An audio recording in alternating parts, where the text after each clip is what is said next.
a gente consiga aí alcançar mais pessoas. Então, nós estamos gravando a partir de agora. Bom, como eu tinha falado, nós não vamos ter um momento de louvor por conta da questão de instrumentalidade. Hoje quem está trazendo a mensagem é o nosso irmão Maxwell. Mas eu queria pensar com vocês o seguinte, um versículo que nos fala muito, nós usamos ele no primeiro domingo, o versículo do Salmo 127, verso 1. Se o Senhor não constrói a casa, de nada adianta o esforço dos construtores. E nós não podemos iniciar e continuar esse ano construindo a nossa vida, construindo a família que o Senhor tem nos dado, construindo a nossa experiência empregatícia, a nossa experiência com a igreja, sozinhos. Nós precisamos aprender a depender totalmente do Senhor. E aí, quando nós aprendemos a depender totalmente do Senhor, o nosso trabalho deixa de ser vão e passa a ter sentido, porque passamos a confiar totalmente nele. E confiar no Senhor não é se jogar no escuro. Confiar no Senhor é acreditar, como diz Hebreus 11:1, naquilo que é invisível. Não pode falar, não. Mas que nós falamos que assim virá, tá?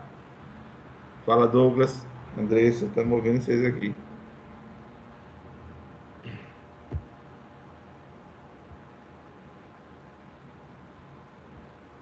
Bom, então, gente, sem correr muito tempo, sem muita coisa, a gente tem uma exposição aí muito legal. Eu queria só pedir a você que desse seu boa noite, seu graça e paz a todo mundo, abre o microfone, dá seu boa noite, seu graça e paz, e aí a gente depois vai para outro momento de oração, e depois desse momento de oração, aí o irmão Maxwell traz a exposição da palavra, amém? Boa noite, graça e paz. Graça e paz. Boa noite, paz. Boa noite, graça e paz. Boa noite. Boa noite. Amém. Boa noite, graça e paz. Estão me ouvindo? Boa noite.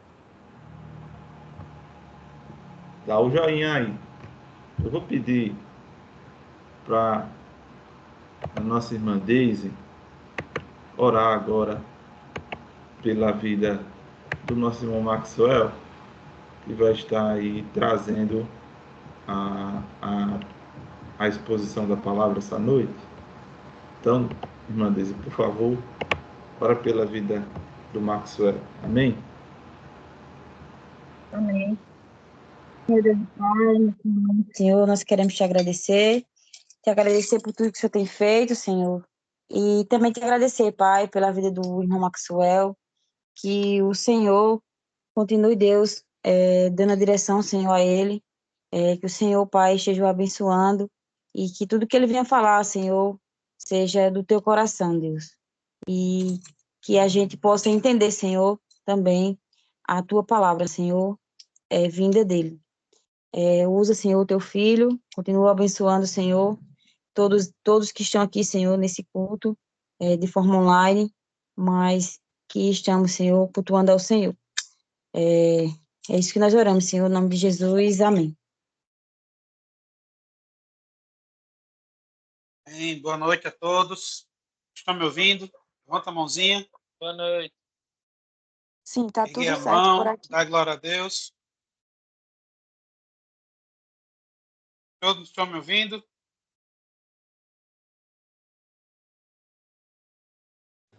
Todos estão me ouvindo? Sim. Beleza. Como o David falou aí, hoje nós estamos iniciando uma série de exposições em cima do livro de Neemias. O livro de Neemias é um livro que traz muitas lições, principalmente para a liderança, principalmente para as pessoas que estão buscando, de fato, ser igreja, fazer parte do corpo de Cristo organizado, missionário. E o livro de Neemias, ele ensina para a gente muitas lições. Então, foi feita essa divisão. O David deixou o conteúdo aberto e hoje vai estar passando a mensagem sou eu. A mensagem de hoje ela vai estar focada nos 4 primeiros versículos do capítulo 1 do livro de Neemias. Cada pregação, cada exposição nas semanas seguintes seguirão o mesmo padrão de versículos e capítulos, né? Então, para começar, eu gostaria de convidar vocês a que vocês abrissem a Bíblia no livro de Neemias, capítulo 1, versículos 1 ao 4. A versão que eu vou ler aqui, na NVT, tem um título, depois do primeiro entre o primeiro versículo, que diz a preocupação de Neemias com Jerusalém. Aqui na minha versão, diz assim: estas são as memórias de Neemias, filho de Acalias. No mês de Quisleu, no 20º ano do reinado do rei Artaxerxes, eu estava na fortaleza de Suzã. Hanani, um dos meus irmãos, veio me visitar com alguns homens que haviam chegado de Judá. Perguntei-lhes a respeito dos judeus que haviam regressado do cativeiro e da situação em Jerusalém. Eles responderam: as coisas não vão bem para os que regressaram à província de Judá.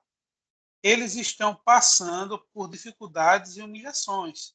O muro de Jerusalém foi derrubado e suas portas foram destruídas pelo fogo. Quando ouvi isso, sentei-me e chorei. Durante alguns dias, lamentei, jejuei e orei ao Deus dos céus. Senhor Deus, nesse momento estou aqui reunido, Pai, com meus irmãos, para explanar um pouco da palavra do Senhor. Gostaria de pedir que o Espírito Santo se fizesse aqui presente, que o Senhor conduzisse esse momento, que o Senhor cancelasse as distrações, as interrupções que venham acontecer, tanto por questões técnicas, quanto por questões humanas. Que o Senhor permitisse, então, que este momento transcorra de forma limpa e que a tua palavra seja entregue, Senhor. É isso que nós te pedimos, em nome de Jesus. Amém. Então, para que nós possamos entender o livro de Neemias, importante nós fazemos aqui um paralelo, ou abordar um pouco da questão histórica que conduziu até antes de chegar no contexto ali do livro de Neemias. Como vocês sabem, Israel teve o reinado de Salomão, depois teve o reinado de Saul, depois o reinado de Davi. Do reinado de Davi veio o reinado de Salomão. Davi reinou por 40 anos, Salomão também por 40 anos. E no reino de Salomão houve um pequeno atrito que começou a surgir a partir dali. O filho de Salomão, quando assumiu, Roboão, acho que é esse o nome, ao invés de escutar os conselhos dos anciãos mais velhos, foi dar ouvido a seus amigos mais jovens. E por conta disso, gerou uma cisão, uma divisão no reino, formando o reino do norte e o reino do sul. O reino do norte composto por 10 tribos, e o reino do sul composto pelo Judá e outro. Como se sabe, o reino de Judá é de onde viria, então, Messias. Então, pela lógica, quem tivesse contrário ao reino de Judá provavelmente estaria fora do plano de Deus. Mas essa rixa, essa divisão levou o governo de Israel, que era chamado Reino do Norte, a ter muito conflito, contenda, além de adotar práticas pagãs, práticas idólatras ao longo de sua jornada. O reino de Judá também, algumas pessoas transformaram em algum momento algumas coisas místicas e também deu causa à sua queda. O Reino do Norte, então, chegou a firmar parceria com a Síria para atacar, inclusive, o Reino do Sul. Isso subiu a ira de Deus. Com a ira de Deus subindo, Deus trouxe a Síria, que é o reino de Babilônia, e invadiu o Reino do Norte. O Reino do Norte, então, por volta do ano 722 a.C., lembrando que essa contagem é decrescente, o Reino do Norte ele foi invadido pelos assírios, né? E o Reino do Sul só veio cair depois de 136 anos. Mas primeiro caiu o Reino do Norte, depois o Reino do Sul, que era Judá, né? O cerco final de Jerusalém, ele ocorreu mais ou menos em 3 etapas. A primeira deportação no ano 605 a.C., foi quando Daniel foi levado. Uma segunda deportação, 597, quando Ezequiel e uma parte da nobreza ali foram exilados. E teve a destruição total no ano de 586 a.C. Foi quando os muros de Jerusalém foram demolidos, o templo queimado, derrubado, e a maioria da população foi deportada para a Babilônia. Então, Judá deixou de existir como nação independente naquele momento. Para que nós possamos entender, passaram-se os anos, havia uma profecia de 70 anos que Deus restauraria Israel, o povo, o reino dele, e isso realmente aconteceu. No ano mais ou menos de 539 a.C., no reinado de Ciro o Grande, que é quem destituiu o poder da Babilônia. Se lembra da visão da estátua, né? Que o rei Nabucodonosor teve, que cabeça de ouro, peitoral de prata, né? Que representava o Império Medo-Persa.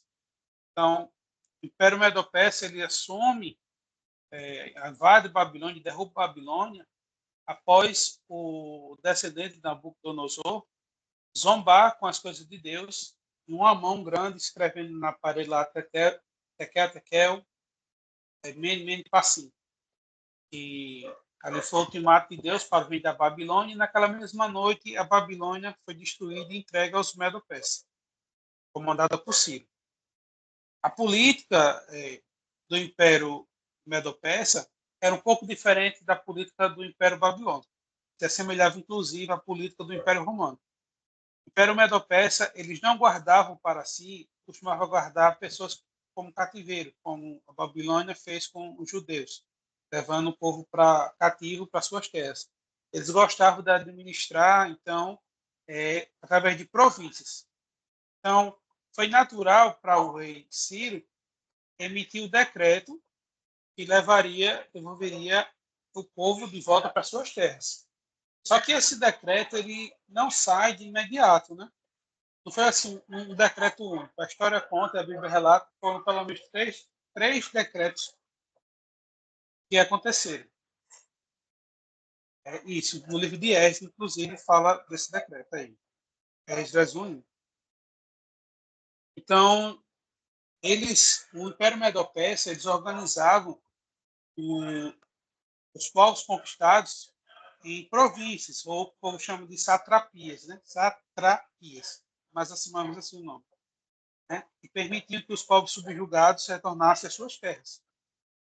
Constituir seus templos, mantivesse suas identidades culturais, religiosas, desde que permanecessem leais ao império e pagassem tributos. Preste atenção nesse termo aqui, desde que se permanecessem leais. Essa política, então, não era só uma questão de porque eles eram bonzinhos. Era bastante pragmático por parte do Império Medo-Persa. Porque, assim, os povos que tinham sido conquistados ficavam, de certa forma, satisfeitos em suas terras, conseguiam produzir mais, eram menos rebeldes, de certa forma, e suas práticas religiosas locais ajudavam a estabilizar o humor do povo, né? A região, né? Principalmente quando era fronteiriço com o reino dominante lá. Então, como falado, o primeiro decreto ele ocorre por volta do ano 538 a.C., né? Logo após a Babilônia conquistar. Que foi colocado aí na tela, o texto está lá em Esdras 1, 1 a 4. Né? E esse decreto, então, não apenas permitiu o retorno, mas devolvia os utensílios sagrados saqueados por Nabucodonosor e oferecia, além disso, recursos imperiais para a reconstrução. Então, quando Nabucodonosor mandou derrubar o templo e saqueou o templo, tudo isso estava guardado lá na Babilônia. Quando houve o decreto, houve a ordem para que fossem devolvidos os utensílios do templo.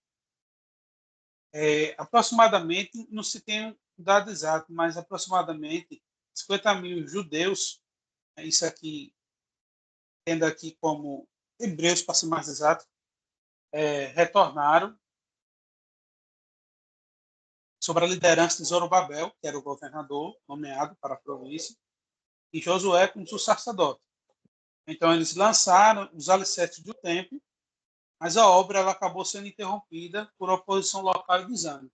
Quando Israel saiu de lá, aquela região de Israel, Judá, ficou uma bagunça, né? Hoje, posteriormente, onde viria a surgir os samaritanos e tudo mais, ali virou um verdadeiro centro de mistura cultural, né? De mistura cultural, de mistura a bagaceira. Quando Zorobabel chegou, e o sacerdote também chegou lá para reconstruir o templo e tudo mais, eles foram abordados pelas pessoas lá, pelos habitantes, que era uma mistura de povos que estavam naquele momento. Eles queriam fazer parte dessa nova reconstrução, só que quem veio rejeitou, porque se tem uma coisa que aquele povo que foi levado para o exílio babilônico, que eles aprenderam, foi não mais se misturar com ninguém. Eles, inclusive, foi nesse período que surgem as primeiras sinagogas e tudo mais. Eles passaram, então, a estudar, de fato, as escrituras, passaram a abominar toda forma de idolatria.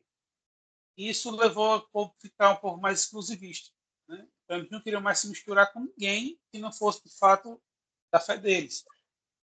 E quando houve essa interrupção, esses povos se juntaram, mandaram uma carta para Ciro, né, para Artaxerxes, no caso, dizendo que aqueles povos que estavam ali, aqueles judeus ali, eram perigosos, que eles estavam querendo se rebelar contra o Império Medo-Persa.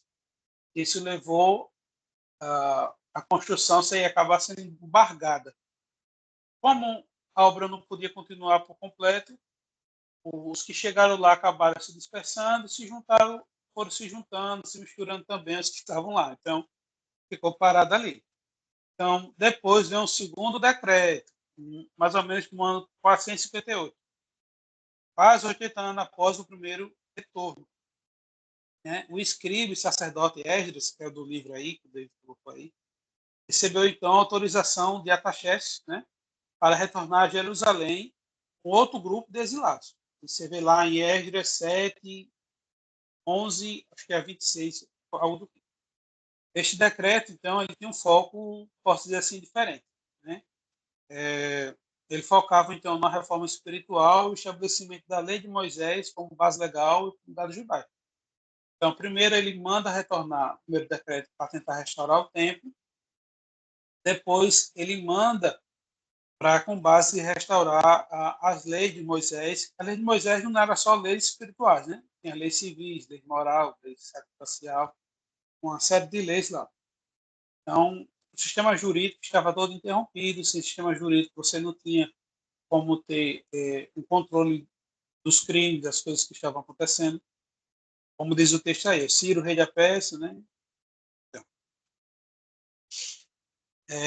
Esdras, então, trouxe consigo, né, recursos financeiros substanciais e uma certa autoridade para nomear magistrado, juiz. Sua missão, então, era religiosa, mas também de restaurar a fidelidade à Torá, né? E purificar a comunidade das práticas sincréticas, né, daquele povo que estava ali na bagaceira. Por fim, no contexto que nós estamos no livro de Neemias, temos o terceiro decreto. Alguns dizem que ocorreu por volta de 446, outros dizem que ocorreu por 445, outros dizem que ocorreu por 444 a.C. Este é o contexto então de Neemias 1. Né? 13 anos após Esdras, Neemias então recebeu autorização para construir os muros de Jerusalém. Embora o templo estivesse em pé e houvesse reforma espiritual, jurídica, tudo em andamento, a cidade ela ainda permanecia vulnerável, né? E humilhada assim, em suas fortificações, né? Porque além de era uma questão moral, como é que tem uma cidade de Deus e nem fortificada está a cidade, né? Então era uma questão de honra, questão também de segurança, uma série de coisas. A situação do templo no tempo de Neemias, então era um pouco delicada, né? Como vimos aí no texto, quando Neemias estava lá em Suzã, que era a capital de inverno do Império Persa, servido como copeiro junto ao rei, né, imperador Artaxerxes I. A função de copeiro não é só a função de provador de vinho, não, como algumas pessoas pensam. Né? A função de copeiro era uma função de extrema confiança para o rei.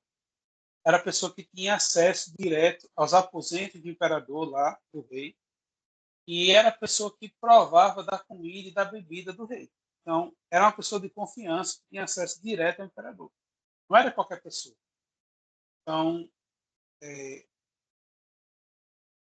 Neemias ele estava exatamente nessa posição. Jerusalém, naquele tempo, nesse contexto, já tinha sido parcialmente restaurado. O templo estava, então, funcionando não é pouco, mas funcionando há 70 anos, mais ou menos. E Esdras, tinha ido anteriormente, havia implementado reformas espirituais por mais de uma década. Então, porém, tinha a questão do muro, né? Que estava em ruínas. Mas esse é o contexto, então, do livro que nós vamos estudar agora. Alguns comentaristas bíblicos eles trazem que, por exemplo, que o livro de Neemias ele simplifica a liderança que começa com uma certa preocupação genuína, não com ambição pessoal, né? Outros colocam que o livro de Neemias demonstraria o padrão correto de intercessão. Outros colocam que revela, então, o verdadeiro ministério pastoral, parte de Neemias. E é isso que nós vamos trabalhar aqui. Esses 4 versículos que lemos aqui, eles trazem, então, lições para a liderança eclesiástica. Né? Consegue-se pontuar aqui pelo menos 7 pontos importantes da liderança. Primeiro ponto, primeiramente, todos estão me ouvindo, né? Estou falando. Todos estão me ouvindo, né? Sim. Sim, sim. Eu estou falando. Então, aqui é o seguinte. Existem 7 lições que nós, como líderes, como membros, como discípulos, como discipuladores, como parte do corpo de Cristo, podemos retirar para o nosso dia a dia. Primeira questão, primeiro ponto, acho que fica evidente aí a questão da intercessão no lugar da ambição. Neemias estava posto numa posição de confiança, extrema confiança. Ele não usou de sua posição para ganho próprio. Então, antes de tudo, quando ele toma conhecimento do que aconteceu, ele ouviu, né, sobre uma necessidade do seu povo, né, e seu coração se quebrantou. É você se colocar diante da situação alheia, né, das dificuldades alheias. Ele estava bem situado, bem posicionado no reino, mas ele pensou no seu povo. Né? Ele não nasceu lá, ele nasceu ali já, naquele contexto. Mesmo assim, ele não deixou de se preocupar com o seu povo. Né? Então, essa postura dele faz com que nós líderes, né, devamos nos perguntar o seguinte: será que estamos buscando construir o nosso ministério pessoal ou cargo de liderança na igreja? Ou será que estamos preocupados em responder ao chamado de Deus diante de uma necessidade real? Nós vemos isso em várias igrejas por aí, líderes preocupados mais com o seu cargo na igreja, com o seu ministério na igreja, do que mesmo preocupado em atender o chamado de Deus, em atender a necessidade real que Deus apresentou para eles. Apesar de ter sido o moço lá que trouxe a mensagem para Neemias, nós sabemos que foi Deus, através de sua onipotência, onisciência, do controle que ele tem sobre os eventos da humanidade, que fez com que essa mensagem chegasse a Neemias. E quantas vezes nós aqui estamos cientes de coisas que acontecem e não fazemos nada, né? Ou quando estamos diante de alguma situação, acabamos querendo tirar proveito para ganho pessoal, né? Projeção pessoal. Como líder, eu sou o pastor tal, eu sou cargo tal dos jovens, eu sou. Então, Neemias ele ensina então a questão de humildade. Quando acontece lá, a primeira coisa que nós percebemos é a intercessão, né? Ele estava diante do problema e agora ele foi orar. Jejuar, orar. Então, ele demonstrou uma humildade. E quando ele vai orar e jejuar, ele tira de si a questão da arrogância dele. Então, ele passa a buscar ajuda. Quem realmente pode aproveitar aqui é Deus, né? Todo poder vem de Deus. O segundo ponto, então, que alguns teólogos, comentaristas, eles colocam da abordagem da ação do livro de Neemias, parte de Neemias. O segundo ponto, então, é a coragem de perguntar sobre a realidade. Geralmente, nós encontramos as pessoas na rua, né, no dia a dia, perguntamos a elas, está tudo bem? Opa, bom dia, boa tarde, tudo bem? Mas é aquela pergunta sequencial, sem finalidade, que geralmente perguntamos apenas para obter, para finalizar uma forma de cumprimentação. Mas quando alguém começa a falar que não está bem, geralmente as pessoas tendem a não querer saber, a desconversar, a ouvir, balançar a cabeça e seguir com suas vidas. Só que quando nós perguntamos se a outra pessoa está bem, então nós devemos entender que nós assumimos uma responsabilidade com ela. Já que nós procuramos saber como é que ela está, devemos procurar uma forma de ouvir e ajudar se possível. Então, é a coragem de perguntar sobre a realidade. Né? Neemias, ele perguntou sobre a situação real de Jerusalém. Ele poderia não perguntar. Ele ouvia, tá bom. Mas ele decidiu perguntar. Né? E, às vezes, nós que estamos em cargo de liderança, muitas vezes nós evitamos conhecer as verdadeiras condições da igreja, da comunidade, dos membros, a situação. Às vezes tem irmão, às vezes está passando fome, necessidade, nós não sabemos. Em outros líderes estão passando momentos apertados, nós não sabemos, porque nós não perguntamos, nós não temos esse relacionamento próximo. Lá como igreja, nós sabemos que nós temos um relacionamento próximo. Mas vai chegar um tempo que lá nós teremos 50, 100, 200 membros, 300 membros. Se não tiver esse momentos relacionais entre irmãos, ficará difícil nós sabermos como é que as pessoas estão. E é interessante, né? Porque nós vemos por aí, eu já vim de outra igreja, alguns aqui também já vieram de outras igrejas, quando geralmente algum irmão está necessitado, o povo pede oração, né? Vamos orar. Mas ninguém quer agir, né? Ninguém quer chegar junto, né? Neemias teve a coragem de perguntar. Não só perguntar, ele teve coragem de tomar a posição. Ele se posicionou espiritualmente, depois se posicionou pessoalmente com a ação. Ele não foi omisso. Diante das informações que nos chegam, das verdades, das realidades da vida, nós podemos ser omissos e nós podemos agir. Né? Sempre tem essa questão, de você agir ou de você não agir. Então, o primeiro ponto é a liderança, que nasce da intercessão dele. O segundo ponto que nós podemos estar, então, é a coragem de perguntar sobre a situação e agir com relação a isso. O terceiro ponto, que está misturado na primeira parte falada aqui, é a identificação com o sofrimento. Né? Como eu falei, mesmo ele estando distante, confortável, Neemias chorou, jejuou, lamentou por alguns dias. Né? E às vezes nós tomamos ciência de alguma situação, sequer oramos, muito menos jejuamos, e em questão de segundos já estamos pensando em outras coisas e não estamos nem aí, esses problemas da igreja, do irmão. Então, essa necessidade de nós nos colocar no lugar das outras pessoas é essencial. Não tem como você ser testemunha de Cristo se você não se preocupa com o próximo. É impossível.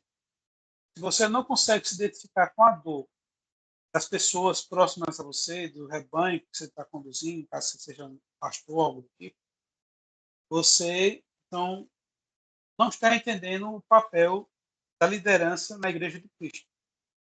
Né? É importante a gente se preocupar com as pessoas próximas da gente.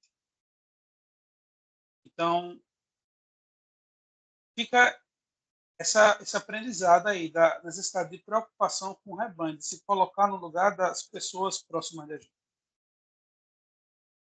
quarto ponto que podemos extrair do texto aí seria a resposta adequada, né, antes da ação. Como assim? Por exemplo, Neemias ele não correu imediatamente com soluções.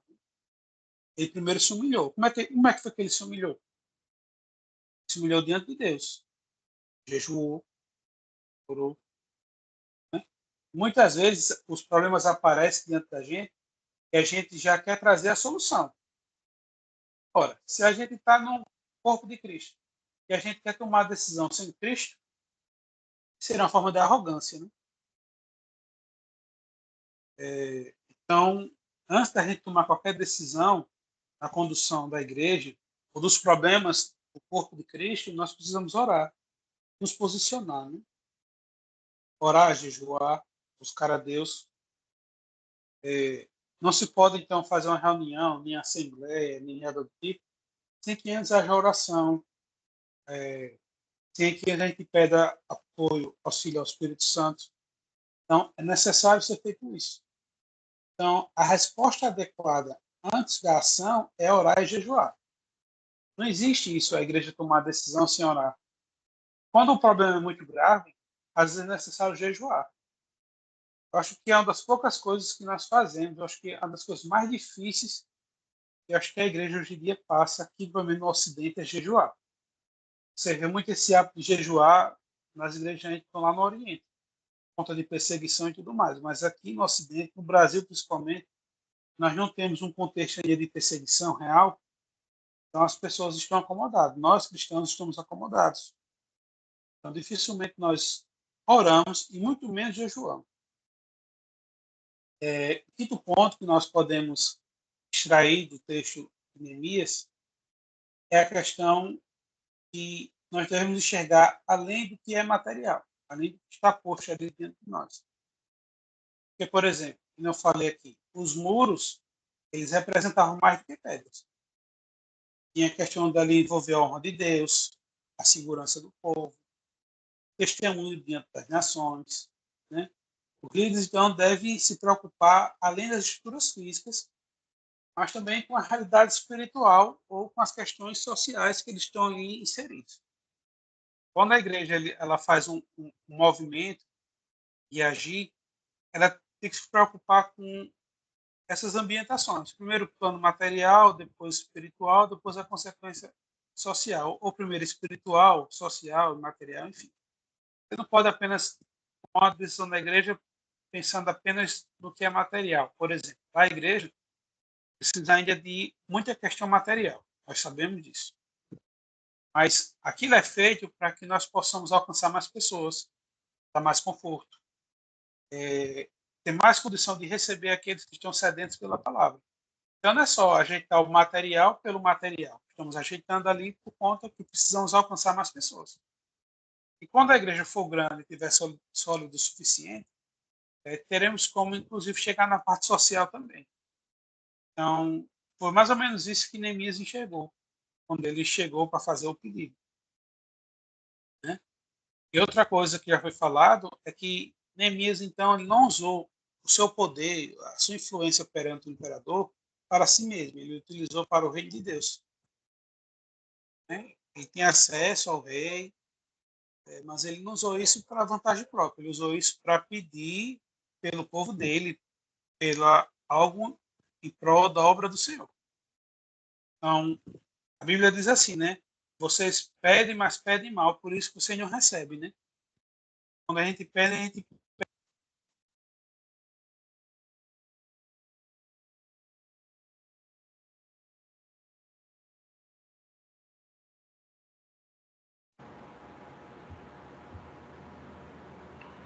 Acho que ficou mudo. pede para nós mesmos, né? Assim.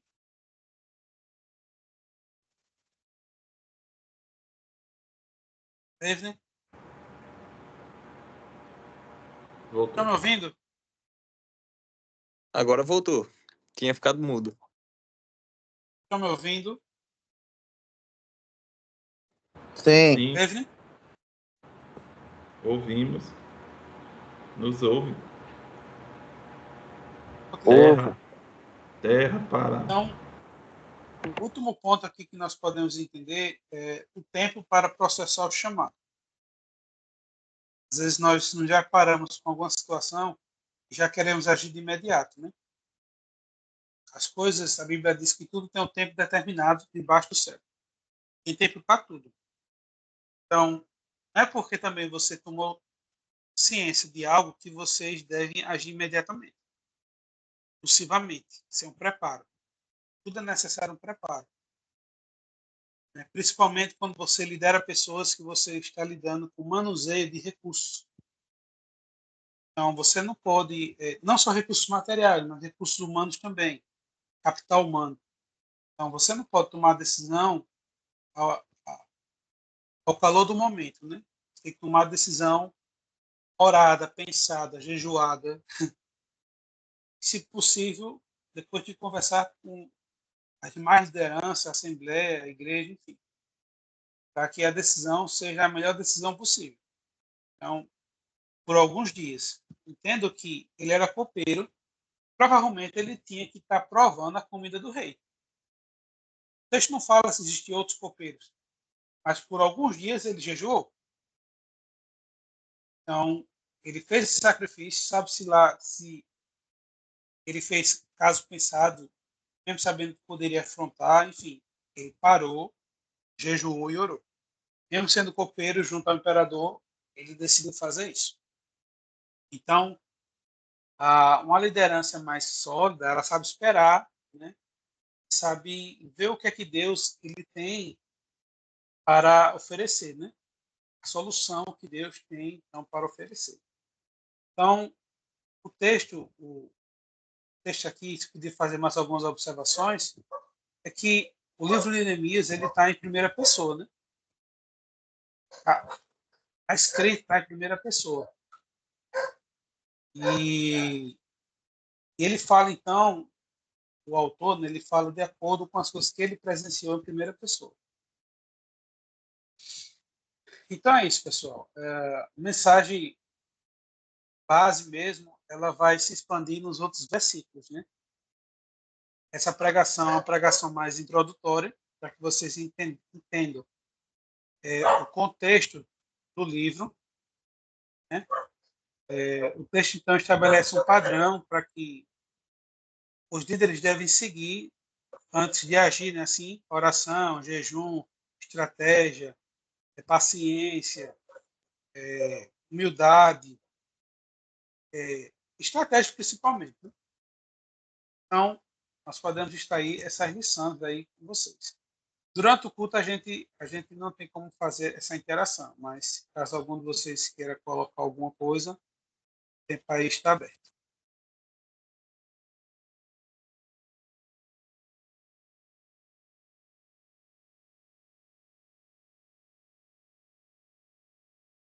Estão me ouvindo? Estamos Sim. ouvindo. Estou ouvindo você não, David. Não está me ouvindo? Deu PT. Sem som.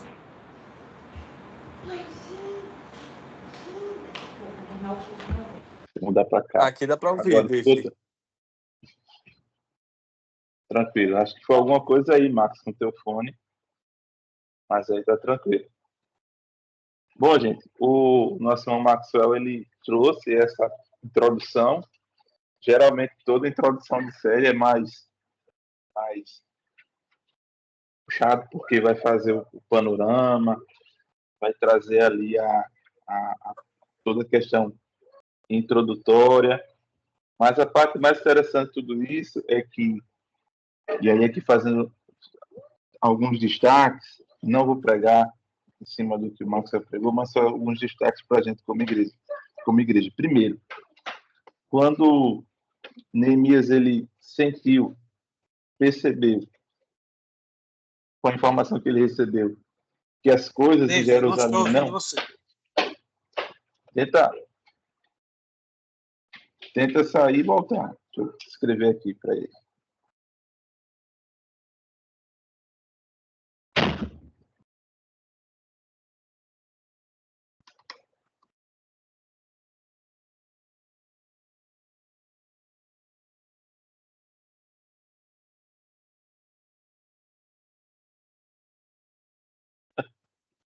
Pronto. Daqui a pouquinho ele volta. Então, quando ele recebe a informação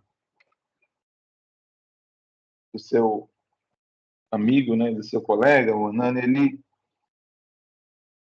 ele toma uma atitude, ele se entristece, ele sente a dor daquilo, do opróbrio que Jerusalém estava sofrendo, o povo de Jerusalém, que o povo estava todo mundo sentindo, porque os muros estavam derrubados, os portões estavam sendo queimados ali, foram queimados no fogo.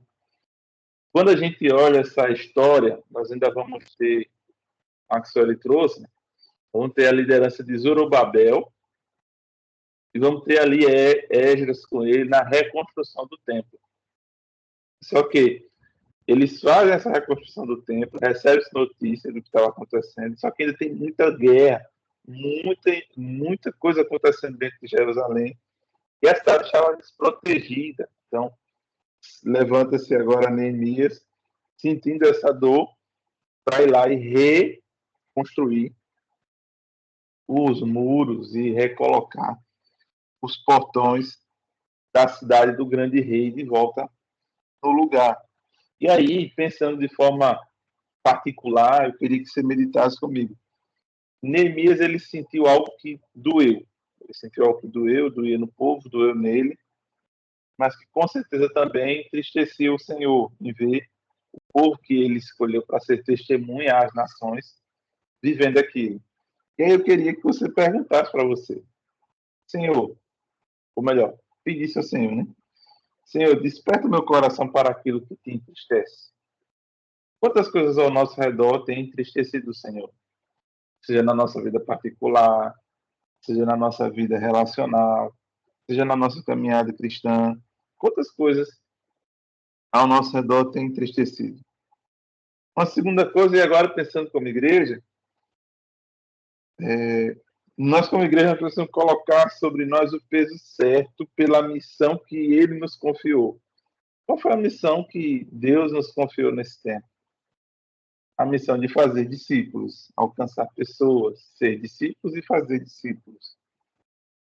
E aí ainda, pensando como munícipes, para quem chegou em Arapiraca, para quem está por passagem ainda, para quem está para se retirar ou qualquer coisa desse tipo, nós precisamos pensar que os nossos olhos devem olhar para essa cidade, para toda a região, ou para onde nós estivermos, como o Senhor olha. E como o Senhor olha e como Ele enxerga as cidades, como Ele enxerga a comunidade, como Ele enxerga esse povo. E pensar dessa forma vai converter a nossa forma de agir, transformar a nossa cosmovisão e nos fazer enxergar o que está fazendo o coração do Senhor se entristecer na nossa vida, na nossa igreja, na nossa cidade. E pensando essas três coisas, imaginando e pedindo ao Senhor que nos ajude a enxergar essas três coisas, nós passaremos a ser discípulos que se multiplicam, discípulos que são relevantes porque dependem do Senhor e vivem a missão do Senhor, mas principalmente nós vamos passar a viver no centro da vontade de Deus. E aí eu queria perguntar a você, se você sente que Deus apertou o seu coração em algo novo, com isso que a gente ouviu, em alguma coisa que lhe chamou bastante atenção, na sua meditação, enquanto o nosso irmão Maxwell trazia a palavra. Se ele fez algo, se ele mostrou algo a você, esse é o momento de você confiar a ele, entregar a ele. Isso que ele fez apertar o seu coração. Talvez ele tenha feito o seu coração ficar apertado com um chamado, com uma responsabilidade, talvez até mesmo com um peso, por conta de tudo que tem acontecido. Ou talvez ele tenha colocado no seu coração a alegria por enxergar o que ele tem feito nesse tempo. Na igreja, na sua família, no seu trabalho. Então, por favor, apresente ao Senhor isso que ele fez nessa noite, para o louvor da glória dele, tá? Uma outra coisa, e agora eu queria orar, e aí nós oramos para encerrar esse momento, nós precisamos estar sempre atentos, orando uns pelos outros. Nesse tempo aí nós temos enfrentado diversas batalhas, diversas muralhas têm se levantado, mas Deus ele tem nos dado a oportunidade de vencermos e transformarmos essas muralhas em oração. Quando nós tivemos a muralha de oração, graças a esse incidentezinho aqui, eu fiquei meio que limitado, mas nós conseguimos vencer um bom período do horário de oração. Tivemos depois à noite a UFL, a formação de liderança multiplicadora. Foi um momento simples, mas um momento legal. E nós precisamos continuar avançando. Nós também ontem oramos pela nossa irmã Andressa, pelo Daniel e pelo Douglas, tudo que o Senhor tem feito. Precisamos continuar orando. Esses dias aí vem avanços nos cuidados do Daniel. Apresente ao Senhor a saúde, a plena estabilização do Daniel, para que em breve ele esteja aí com a família em casa, nós possamos aí celebrar a chegada dele como igreja e também louvar ao Senhor pelos milagres que ele fez. Eu quero pedir desculpa, eu estou meio sonolento, que essa noite foi só 4 horas de soneca, eu não consegui dormir. Foi uma noite pesada, mas Deus sabe todas as coisas. E aí eu queria mais uma vez agora orar pela família, né, Andressa, Douglas e Daniel. Depois a gente ora, encerrando esse momento e aguardando aí o próximo domingo. O problema que nos atingiu lá na igreja, essa semana se resolve. A gente entrou em contato com a empresa hoje, a empresa vai agilizar o processo amanhã, na segunda-feira, e aí a gente vai conseguir, no domingo que vem, estar todo mundo junto, e a gente celebra a ceia do Senhor e faz os demais momentos que sejam necessários para esse tempo, tá? Queria saber se o irmão Jonathan consegue orar pela Andressa, pelo Douglas e pelo Daniel. Consigo sim. Ora por eles. A informação mais simples, né? Assim, o Daniel vai passar pelo processo de retirada de alguns equipamentos que estão acompanhando ele. Então, a gente precisa orar para que tudo saia conforme a vontade do Senhor, saia tudo realmente benéfico para ele e ele se estabilize nesse processo, tá? E aí orar pela plena recuperação da Andressa, cirurgia, pelo emocional deles, Deus os alcance todo o tempo, os dando aí paz, alegria, mesmo em meio a essa tempestade que eles têm enfrentado. Oremos. Senhor Deus, eterno Pai, somos gratos a Ti, Senhor, por mais um dia de vida que concede a cada um, ó Pai, e por estarmos reunidos em Teu nome, Senhor. Em nome de Jesus, eu coloco em Teu altar, ó Pai, a vida dos familiares de Daniel, Pai, de Andressa, de Douglas, Senhor. Que o Senhor esteja cuidando, confortando o coração deles, ó Pai, que eles estejam te buscando cada vez mais e entendendo cada processo como uma vitória, Pai. Eu sei que o Senhor está cuidando de Daniel agora, nesses novos procedimentos, nessas novas etapas, Senhor. Eu sei que tua mão está sobre ele e sobre essa família, Senhor. Continua cuidando e protegendo, Pai. Te agradeço por este momento que tivemos reunidos em teu nome e te peço que esteja conosco, com o teu povo, Pai, independente da situação, Senhor. Em nome de Jesus, eu te agradeço hoje e sempre. Amém. Amém. Louvado seja Deus. Nós vamos agora orar encerrando. Queria agradecer ao nosso irmão Maxwell por se dedicar nesse momento de exposição da palavra. A gente tem feito um esforço para que vocês que fazem parte da igreja desenvolvam espiritualmente e ministerialmente. E para que isso aconteça, é necessário, além da disposição, também a coragem de abrir mão para que vocês façam as coisas acontecerem. Para mim, isso é muito bom. Porque ver vocês se desenvolvendo é algo que alegra meu coração, que basicamente não sou eu que faço, é o Senhor, e vocês vão aí depois poder multiplicar e continuar formando outras pessoas que também vão poder se desenvolver, que vão poder estar levando o Evangelho do nosso Senhor Jesus Cristo a todos os lugares. Então, por isso é uma alegria muito grande. Mais uma vez, obrigado, Maxwell. Douglas vai ficar por enquanto com a Maria, até que tudo se resolva. Você que tiver o desejo de fazer parte da escola pastoral, para ver como é que está o processo, entrar na escala, ver os materiais que a gente tem pensado, que a gente tem buscado acompanhar, finaliza que a gente coloca você lá, e aí você vai poder ter essa oportunidade também de participar aí do culto, da pregação, do ensino.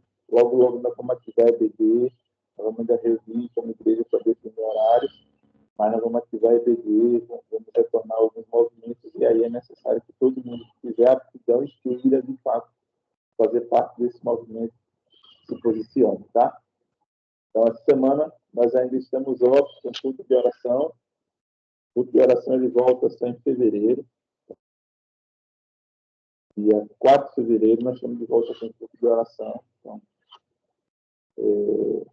e aí, nós vamos ter também aí isso do EBD a partir do dia 8,